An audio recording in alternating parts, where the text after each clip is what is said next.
já tem um circuito pronto, que é um multivibrador biestável, cerrado aqui, com resistores R1, R2. E aqui vai sair uma onda quadrada. Essa onda quadrada aqui sendo integrada, temos uma triangular. E claro que uma não pode existir sem a outra, elas precisam coexistir, então isso tudo tem que estar conectado, certo? Essa onda quadrada vai ter a amplitude da saturação do amplificador operacional, depende um pouco abaixo daquilo que vocês colocam como alimentação. Você coloca ali mais ou menos 15, né? Ou seja, a onda vai ter em torno ali de 27 VPP. E a triangular depende de R1 e de R2. Né? R3 basicamente controla a nossa fase das duas ondas, né? Bom, mas agora o que eu faço para poder gerar uma onda senoidal a partir disso, tá? Tem várias formas de fazer isso também. Dá para fazer com quadrada, dá para fazer com triangular, e é o que a gente vai usar aqui, a onda triangular. Vamos pensar aqui na ideia por trás do nosso gerador de onda senoidal, e a gente usa a gente pega essa triangular aqui, triangular, sendo gerada aqui, e a gente vai passar por um circuito que a gente chama de conformador. Tá? É uma aplicação bem legal. Dá um pouquinho de trabalho, mas bem legal. Esse conformador vai conformar o triângulo para formar a nossa senoide. Então, basicamente, essa é a nossa grande sacada. Então, pensar no seguinte, vamos tem aqui tempo, né? Também tempo aqui o ângulo. E a gente tem as duas ondas. A onda triangular, que é aqui a gente tem de entrada, ó, ela aqui, menos assim, que vai. Vamos se preocupar um pouco só com uma parte dela aqui, né? Que o resto vai ser tudo simétrico. Então vamos supor um caso bem simples aqui, que aqui é zero, aqui é o nosso π sobre 2, π, ok? E eu quero uma onda, deixa eu deixar aqui já uma cor pronta, assim, precisar. Eu quero fazer uma onda triangular, uma onda senoidal da seguinte característica. Eu vou usar a onda triangular. Então, por exemplo, isso aqui não é possível. Uma onda senoidal que fique acima da nossa onda triangular. Isso não é possível. Eu vou usar a onda triangular e vou conformar ela para gerar. Mas eu posso fazer de uma forma ruim e não aproveitar bem, fazer uma senoide mais ou menos assim. Isso também não é interessante. Então eu quero aproveitar ao máximo a triangular, ao máximo, tá? E fazer disso a nossa... Melhorar isso aqui. Vou aproveitar ao máximo aqui e fazer a senoide a partir dessa nossa onda triangular, tá? Então tem que fazer algumas considerações aqui acerca desses valores. Então, a primeira coisa que eu vou, como a nossa onda triangular é dada, né? Ela é uma entrada, eu vou chamar aqui vou dizer que é conhecido, eu vou chamar de VT a sua amplitude e vou dar aqui VS a amplitude da nossa onda senoidal, certo? Da nossa senoide. A nossa onda senoidal eu vou chamar de V sim aqui, V de θ, e ela é muito fácil de ser descrita, né? Ela vai ser o Vs, que é a amplitude, vezes o seno de θ. É bem simples. A triangular também não é difícil de calcular. A gente pode pegar dois pontos e calcular, já que é uma reta, né? Então tem o ponto 0, 0, que faz parte, que eu coloquei aqui, e temos o ponto π sobre 2 VT, que é esse ponto aqui. Tá? Então o coeficiente angular fica simplesmente VT sobre π sobre 2, e eu posso usar o 0, 0 ali como um ponto, e a gente tem que a nossa V triangular, em função do nosso θ, vai ser simplesmente VT sobre π sobre 2 θ, né? Podia até melhorar isso aqui, mas por enquanto não precisa, mas vai ser bem útil para a gente aí gama de situações, tá? Aqui também vai ser bem útil. Mas assim, a gente olha o VT eu sei. O VT é o valor da nossa amplitude da onda triangular. E o VS? Qual é a relação de VS com VT? Qual VS que eu aproveito o máximo essa onda triangular, né? Então, se a gente deriva a nossa senoide, a gente tem VS cosseno θ. Então, em cada um desses pontos θ, esse VS cosseno θ é o ângulo que a reta tangente faz com a nossa senoide. Bom, quando é que isso é máximo? Quando é que o ângulo que a nossa senoide faz é máximo? Então, aí é o V', linha do seno, que é menos VS seno θ igual a zero. Ou seja, isso acontece, isso é meio óbvio, em θ igual a zero. Então, quando eu tenho que o nosso θ igual a zero, a nossa V', a nossa derivada, que é VS cosseno zero, né, que é θ igual a zero, VS cosseno zero igual a VS, é um valor máximo, esse aqui é o máximo, que é que o nosso coeficiente angular pode ser, certo? Então, lembrando que o V' aqui é a derivada da senoide, então ela corresponde ao ângulo em cada ponto. Então, aqui, nesse ponto aqui, a inclinação nesse ponto aqui, tá? Vou até marcar mais uma cor, sei lá, um azul aqui. Nesse ponto aqui, a inclinação aqui é máxima, é a máxima inclinação que eu posso, tá? Então, é fácil eu descrever a equação dessa reta tangente, porque ela passa ali em 0, 0 e tem inclinação, e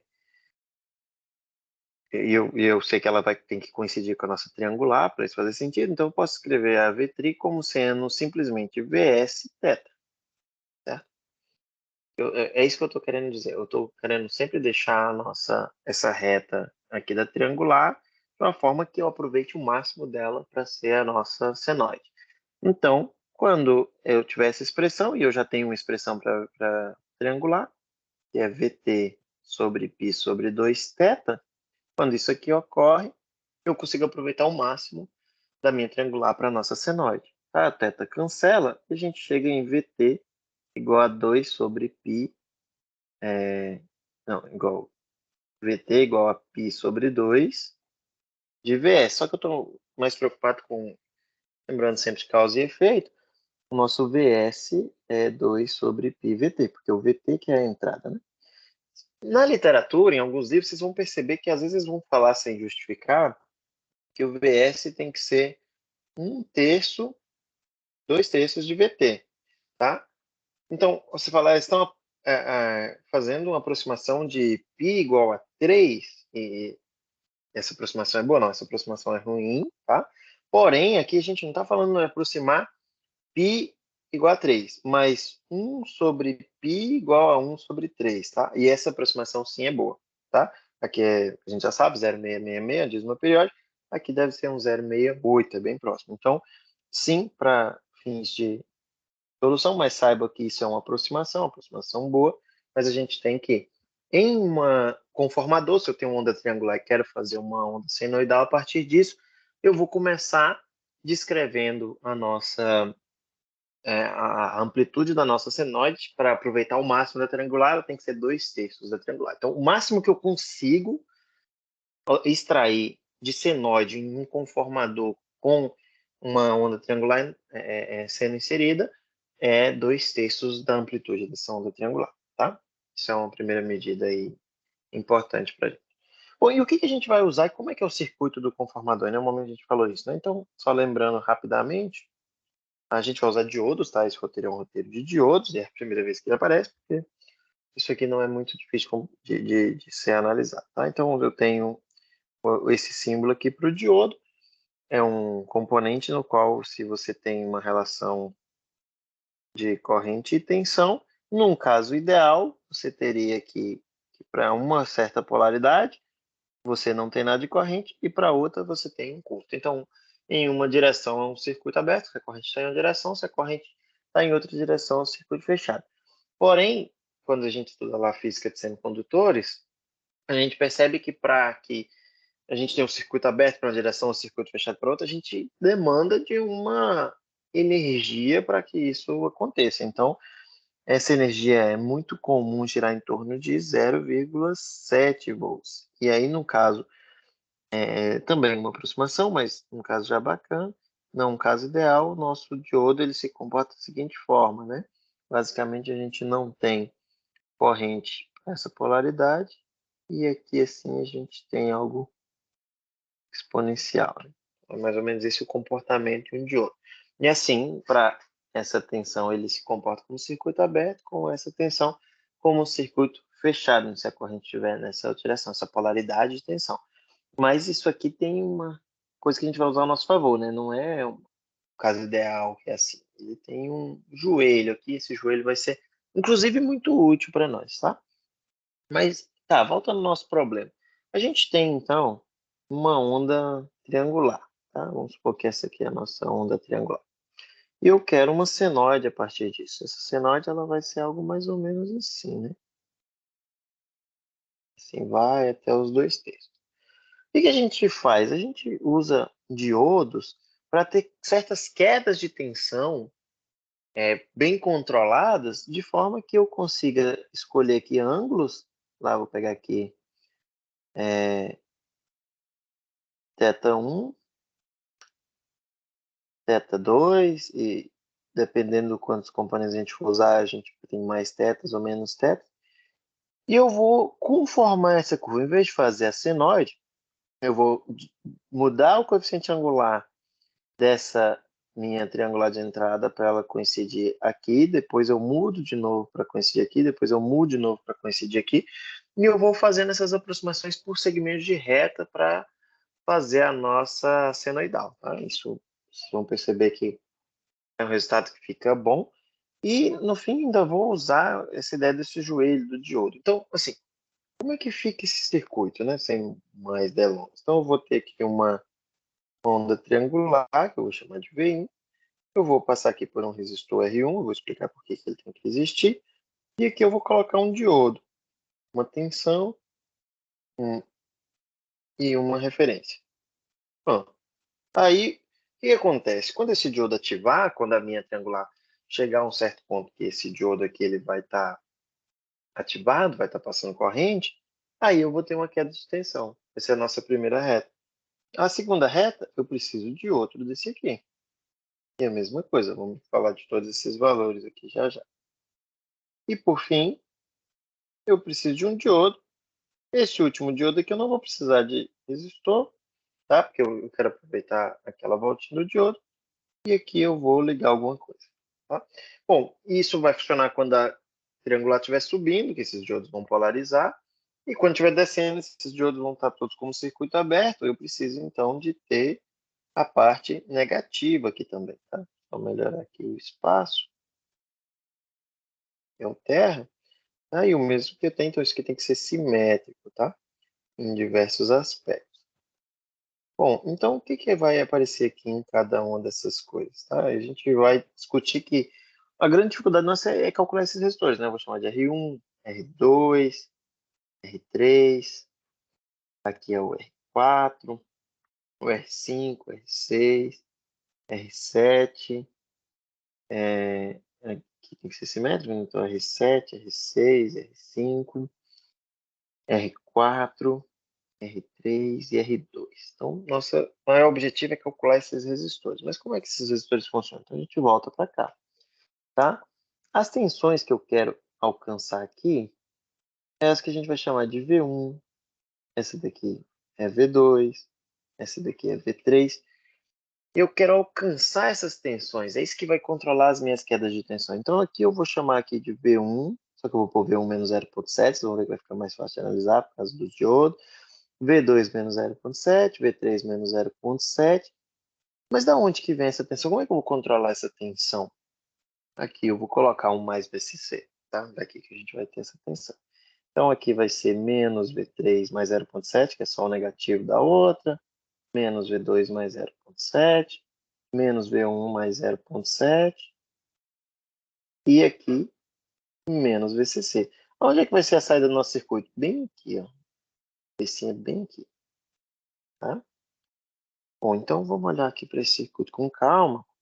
Aqui está entrando no triangular, subindo, descendo, subindo, descendo. E aqui tem todos esses aspectos, tá? Nosso objetivo é calcular esse V1, V2, V3, V4, V5, V6, V7, que faça essas quedas de tensão. Nós estamos indo atrás disso aqui. Então, bom, nós vamos partir dessa premissa, olhar para esse desenho aqui toda hora e tentar fazer com que isso aconteça nesse circuito, tá? Se eu quisesse mais pontos, θ2, θ3, θ4, θ5, eu era basicamente eu adicionar mais ramos desse daqui no circuito, tá? Já vi um projeto de um gerador desses com 12 ramos, tá? Mas vocês vão ver que com 3 fica bom. Com 2 fica ruim, fica muito quadrado, mas com 3 já fica bem legal. Eu tenho um projeto, depois posso mostrar para quem tiver interesse, com 5, tá? Também confesso que a diferença para 3 e 5 não é tão grande assim, fica bem legal também. Bom, então nosso objetivo é esse, calcular esses valores. Agora vamos supor o seguinte, esse Vin é a saída de um amp-op, e eu estou ligando muita coisa aqui. Então pode ser que eu não tenha energia, certo? Eu não tenha tensão suficiente para tudo isso aqui funcionar. Então a primeira coisa que eu vou fazer, eu vou definir que o RT vai ser a soma de 4 resistores, R4, R5, R6 e R7. Esses 4 resistores aqui, tá? Esses 4 resistores, eu somei e chamei eles de RT. Eu vou definir também o R1, eu quero resolver um problema. A gente vai tentando resolver isso aqui. O R1 vai ser 10 vezes RT. Não precisa ser necessariamente 10, mas eu vou colocar 10. Porque olha o que acontece. Se esse valor aqui, R1, ele é 10 vezes maior que a soma de todos esses aqui, vocês vão concordar que a corrente aqui vai ser muito baixa. Isso é bom, porque eu não uso a corrente do nosso amp-op, né, da saída do nosso bistável, e ao passo que, se a corrente aqui é muito pequena, mesmo quando ativada, as correntes aqui também vão ser muito pequenas. Então, esses 4 resistores, R4, R5, R6 e R7, eles vão se comportar como um divisor de tensão. Eu consigo controlar, que é o que eu quero. Eu quero controlar V1, V2, V3 aqui, de forma que a minha saída, né, ou seja, o meu valor que está aqui, ele saia da triangular para cair na nossa senoide. Porque, olha só, até o θ1, a nossa saída aqui, já que a corrente é muito baixa, se a corrente é muito baixa, a queda de tensão é muito pequena, aqui vai estar entrando no triangular, aqui vai estar saindo a mesma triangular. Então, até o primeiro diodo estar polarizado, a nossa saída vai ser aqui em V5, vai ser simplesmente a nossa triangular. Então, onde é que vai estar o θ1? Vamos pensar aqui um pouco no θ1.